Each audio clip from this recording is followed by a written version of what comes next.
Saifat Echo. আসসালামু আলাইকুম সম্মানিত প্রিয় খামারি ভাই ও বোনেরা, আপনারা সবাই কেমন আছেন? নিশ্চয়ই আপনারা ভালো আছেন। আজকে আমি আপনাদের সামনে এসেছি অনেকদিন পর একটা ভিডিও নিয়ে। সেটা হচ্ছে গাম্বরো ভ্যাকসিন আপনারা কিভাবে করবেন। এই গাম্বরো ভ্যাকসিন করার জন্য অর্থাৎ প্রত্যেকটা ভ্যাকসিন করার জন্য যথেষ্ট পরিশ্রম করতে হয়, সময় মেনটেন করতে হয়। সব মিলে যেটা কথা, আমরা যারা ছোট ছোট খামারি আছি, আমাদের ছোট ছোট ভুল তো হয়ে যায়। তাছাড়া আমরা কিন্তু কন্ট্রাক্ট ফার্মিং থেকে শুরু করে বিভিন্ন সিন্ডিকেটের সঙ্গে আমরা জড়িয়ে পড়েছি, যাদের কারণে আমরা মাথা উঁচু করে দাঁড়াতে পারি না। বর্তমান যে সময় চলতেছে, এই সময়ের অনুযায়ী কিন্তু আমরা ছোট ছোট খামারি অনেক বন্ধ হয়ে যাচ্ছে। হাজার হাজার খামারি পথে বসে যাচ্ছে বিভিন্ন সমস্যার কারণে। যা হোক, এখন কথা হচ্ছে যে আজকে আমি আপনাদের গাম্বরো ভ্যাকসিন কিভাবে করতে হয় সে বিষয়ে আপনাদের জানাবো। আপনারা ভিডিওটা শেষ পর্যন্ত থাকুন এবং আমার চ্যানেলটা যদি ভালো লাগে আপনাদের ভিডিওগুলো, অবশ্যই চ্যানেলটাকে সাবস্ক্রাইব করে রাখবেন এবং পাশে থাকা বেল আইকনটিতে চাপ দিয়ে রাখবেন। কেননা আমি নিত্য নতুন প্রতিদিন আপনাদের জন্য প্রয়োজনীয় ভিডিও নিয়ে আসি, যেটা আপনাদের খামার পরিচালনার জন্য খুব একটা উপকারে আসবে। আপনারা হয়তো জানেন আমি দীর্ঘদিন ধরে বিভিন্ন ধরনের ভিডিও নিয়ে আসি, যে ব্রয়লার বাচ্চার ব্রুডিং থেকে শুরু করে 35 দিন পর্যন্ত যে পরিচর্যা করতে হয়, মুরগি লালন পালন করতে হয় যেভাবে, ঠিক সেভাবেই প্রতিদিন কিন্তু একটা নিয়মিত ভিডিও নিয়ে আসি।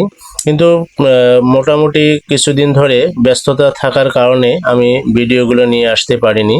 এর আগে কিন্তু আমি রানীক্ষেত ভ্যাকসিন করেছি, সে বিষয়টা অবশ্যই একটা ভিডিওতে আপনাদের জানিয়ে দিয়েছি। তো সেই ভিডিওটাতে আপনাদের দেখানোর সুযোগ হয়নি। আজকে কিন্তু আমি গাম্বরো ভ্যাকসিন করব। আজকে 13তম দিন।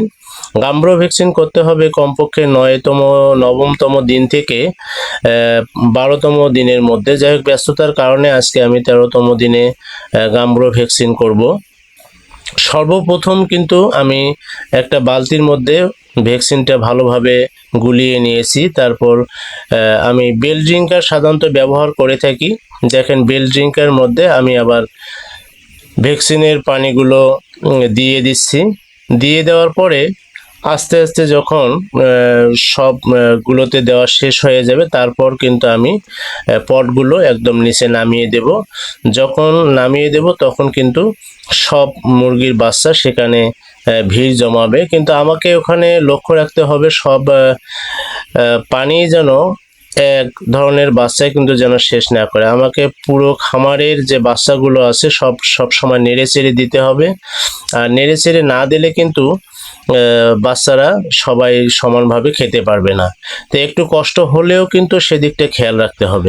বিভিন্ন ইউটিউবার কিন্তু বিভিন্ন খামারির গিয়ে তারা ভিডিও তৈরি করে তারপর ছেড়ে দেয়। সেটা কিন্তু অন্যের খামার থেকে ভিডিও তৈরি করে ছেড়ে দেয়, তারা কিন্তু তাদের নিজের কোনো খামার নেই। কিন্তু আমি আমার নিজের খামারে কোন ঔষধ কবে, কিভাবে, কি পরিমাণ ব্যবহার করতে হবে, কখন ব্যবহার করতে হবে, সেটা কিন্তু পরীক্ষামূলকভাবেই সরাসরি কিন্তু আপনাদের দেখিয়েই ভিডিওটা করে থাকি।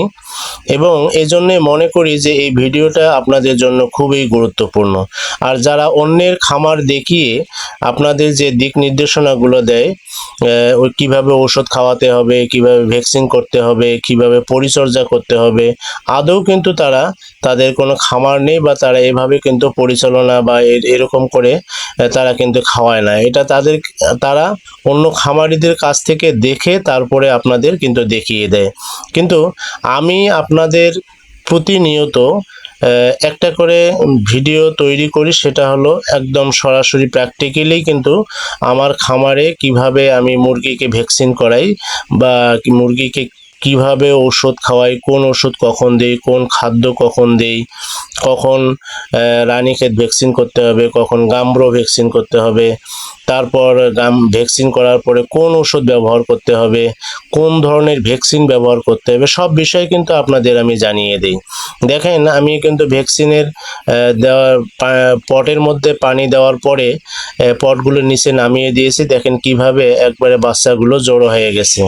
এখান থেকে আমাকে একটু নাড়াচাড়া করে দিতে হবে, আর এভাবেই কিন্তু ভ্যাকসিন করতে হয়। তারপর যখন খাদ্য দেবেন অবশ্যই সতর্ক রাখবেন যে বাচ্চাগুলো কিন্তু উপরি হয়ে কিন্তু খাওয়া শুরু করবে, যার কারণে অনেক বাচ্চা কিন্তু মারা যাওয়ার সম্ভাবনা থাকবে।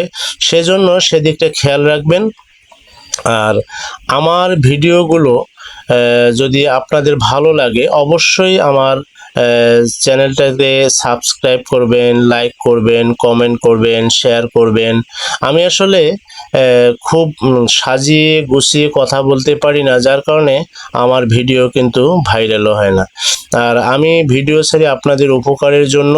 আর আপনারা যদি এই ভিডিওগুলো দেখে আপনারা উপকৃত হন অবশ্যই একটা কমেন্টে জানিয়ে দেবেন। তো ধন্যবাদ সবাইকে, ভালো থাকবেন সবাই। কে কোথা থেকে ভিডিওটা দেখছেন অবশ্যই জানাবেন। স্বাস্থ্যের প্রতি খেয়াল রাখবেন, নিজের খামারের প্রতি খেয়াল রাখবেন, এবং যারা নতুন আছে তারা অবশ্যই ভিডিওটা মনোযোগ দিয়ে দেখবেন কিভাবে ভ্যাকসিন করতে হবে এবং কিভাবে খাদ্য খাওয়াতে হবে, কখন কোন খাদ্য দিতে হবে, কখন কোন ওষুধ দিতে হবে। প্রতিদিনের এক একটা করে তালিকা নিয়েই কিন্তু আপনাদের সামনে আমি ভিডিও নিয়ে আসব। ততক্ষণে আপনারা অপেক্ষায় থাকবেন এবং ভালো থাকবেন, নিজের শরীরের প্রতি খেয়াল রাখবেন। ধন্যবাদ সবাইকে।